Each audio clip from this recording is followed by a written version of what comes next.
আপনারা অনেকেই আমাকে এই ধরনের স্ক্রিনশট দিয়ে বলছেন আপনাদের ফেসবুক থেকে এরকম একটি ফর্ম দিয়েছে, এই ফর্মটি আপনাদের কি করতে হবে, কেন আপনাদেরকে ফেসবুক দিল, এই ফর্মটি ফিল আপ করে আবার ফেসবুকের কাছে পাঠাতে হবে কি না, বা আপনাদের কোনো প্রবলেম হয়েছে কি না ফেসবুকের মধ্যে, কেনই বা এই ফর্মটি আমাদেরকে দিচ্ছে ফেসবুক, এই বিষয়টি নিয়ে আজকের এই ভিডিওটিতে বিস্তারিত আলোচনা করব। তো বন্ধুরা, আপনাদেরও যদি এই ধরনের ফর্ম এসে থাকে অবশ্যই ভিডিওটি শেষ পর্যন্ত দেখুন, অথবা আপনি যদি ফেসবুকের মধ্যে রেগুলার ইনকাম করে থাকেন, মোটামুটি ভালো পরিমাণের যদি আপনার প্রতি মাসে আর্নিং আসে, তাহলে এই ফর্ম আপনারাও আসবে। সেই ক্ষেত্রে ভিডিওটি অবশ্যই দেখে রাখবেন, যাতে করে ভবিষ্যতে এরকম ফর্ম আসলে আর আপনি যাতে কোনো সমস্যার সম্মুখীন বা আপনি কোনো চিন্তার মধ্যে না পড়েন।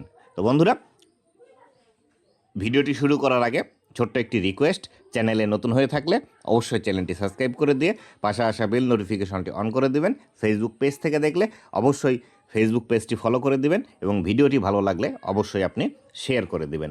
তো বন্ধুরা, এই যে ফর্মটি আছে, এই ফর্মটির নাম হলো 1042S ফর্ম। এই 1042S ফর্মের কাজ কি, সেই বিষয়টি আগে বিস্তারিত আলোচনা করে নিই, তারপর আলোচনা করব এটি আপনাকে কি করতে হবে। তারপরে আরও একটি বিষয় এখানে হয়ে থাকে, সেটি হলো এই ফর্মটি অনেক সময় আমাদেরকে পোস্ট অফিসের মাধ্যমে পাঠিয়ে দিয়ে থাকে, আবার অনেক সময় আমাদেরকে ইমেলের মাধ্যমে পাঠিয়ে দিয়ে থাকে। তো আপনি ইমেলের মাধ্যমে নেবেন নাকি পোস্ট অফিসের মাধ্যমে নেবেন, এই বিষয়টি আপনি এখান থেকে সিলেক্ট করতে পারবেন কিভাবে, সেই বিষয়টিও দেখিয়ে দিব।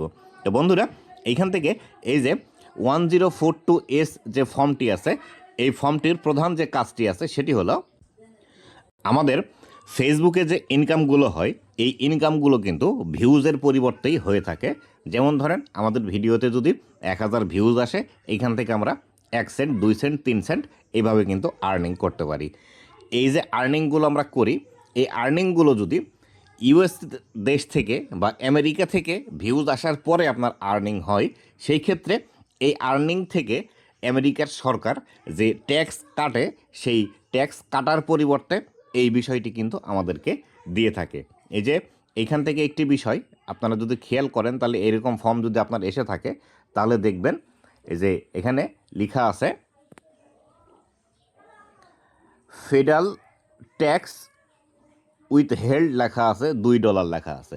তো এই ক্ষেত্রে আপনার আর্নিং যত বেশি ইউএসের ভিউজ থেকে আসবে, তত ডলার এখান থেকে কিন্তু তারা ট্যাক্স কেটে নেবে। এটি নির্দিষ্ট একটি পার্সেন্ট আছে, 10% অথবা 12% বা 15%, এরকম একটি পার্সেন্টেজ তারা কেটে রেখে দেয়। আর সারা বছর আপনি ইউএসের ভিউয়ার্স থেকে কত ইনকাম করেছেন সেটি ক্যালকুলেশন করে তারপরে আপনার এখান থেকে কত ডলার তারা কেটে নিয়েছে সেই বিষয়টি দেখানোর জন্য প্রতি বছর এরকম একটি করে ফর্ম আপনাকে পাঠিয়ে দিবে।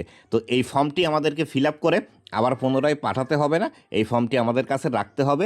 যদি আপনার আর্নিং বেশি হয় ফেসবুক থেকে এবং আপনি যদি ইনকাম ট্যাক্স দিয়ে থাকেন সরকারকে, সেই ক্ষেত্রে ইনকাম ট্যাক্সের সাথে এই ফর্মটি অ্যাড করলে আপনি যে আর্নিং করেছেন, এই আর্নিংয়ের পরিবর্তে ট্যাক্স আপনি অলরেডি দিয়ে দিয়েছেন, সেই ক্ষেত্রে আপনার যে ইনকামের পরিবর্তে যে ট্যাক্সটি দিতে হয়, সেই ট্যাক্সটি আর আপনাকে দিতে হবে না। তো এই বিষয়টি অনেকেরই পোস্ট অফিসের মাধ্যমে পাঠিয়ে দেয়, আবার অনেকেরই ইমেলে পাঠিয়ে দেয়। তো পোস্ট অফিসের মাধ্যমে যদি আপনার আসে, তাহলে সেই ক্ষেত্রে আপনি এটি ইমেলের মাধ্যমে নিতে পারেন, এবং আপনি যদি চান যে আপনার ইমেলের মাধ্যমে এই বিষয়টি আসে, আপনি পোস্ট অফিসের মাধ্যমে নিতে চান, তাহলে সেই ক্ষেত্রে এইখানে একটি কাজ করতে পারেন। এটি আমাদেরকে করতে হবে। আমরা চলে যাব ফেসবুকের মধ্যে, ফেসবুকের মধ্যে এসে এইখান থেকে আমরা চলে যাব আমাদের পে আউটের মধ্যে। তো আমি এখান থেকে আমার পে আউটের মধ্যে চলে আসব,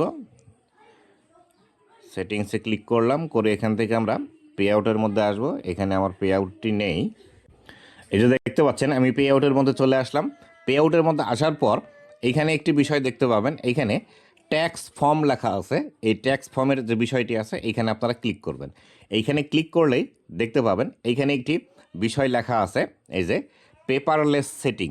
এই পেপারলেস সেটিং যদি আপনার অন থাকে, তাহলে এই যে ফর্মটি আপনাদেরকে দেখালাম, এই ফর্মটি আপনাকে ইমেলের মাধ্যমে পাঠিয়ে দিবে। আর যদি এটি আপনার অফ করা থাকে, তাহলে পোস্ট অফিসের মাধ্যমে ফেসবুক আপনার কাছে পাঠিয়ে দিবে। তবে আমি আপনাদেরকে সাজেস্ট করব, এটি যদি আপনাদের অফ থাকে, তাহলে অবশ্যই এটি আপনারা এখান থেকে অন করে দিবেন। এটি যদি অন না করে দেন তাহলে সেই ক্ষেত্রে পোস্ট অফিসের মাধ্যমে আসলে অনেক সময় এই ফর্মটি আপনি নাও পেতে পারেন। কেননা যদি আপনাদের আর্নিং বেশি থাকে সেই ক্ষেত্রে এই ফর্মটি আপনার অনেক কাজে আসবে যদি আপনি ইনকাম ট্যাক্স রিটার্ন জমা দিয়ে থাকেন।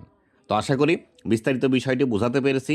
এই 1042 ফর্ম যেটি আছে এটির কাজ কি, কেন আমাদেরকে ফেসবুক এটি পাঠায়। তো বন্ধুরা, এই ছিল আজকের ভিডিওটি কেমন লেগেছে অবশ্যই জানাবেন, এবং ভবিষ্যতে ফেসবুক রিলেটেড এমন আরও ইনফরমেটিভ কন্টেন্টগুলো পাওয়ার জন্য অবশ্যই আমার ফেসবুক পেজ এবং ইউটিউব চ্যানেলের সাথেই থাকবেন। ধন্যবাদ সবাইকে।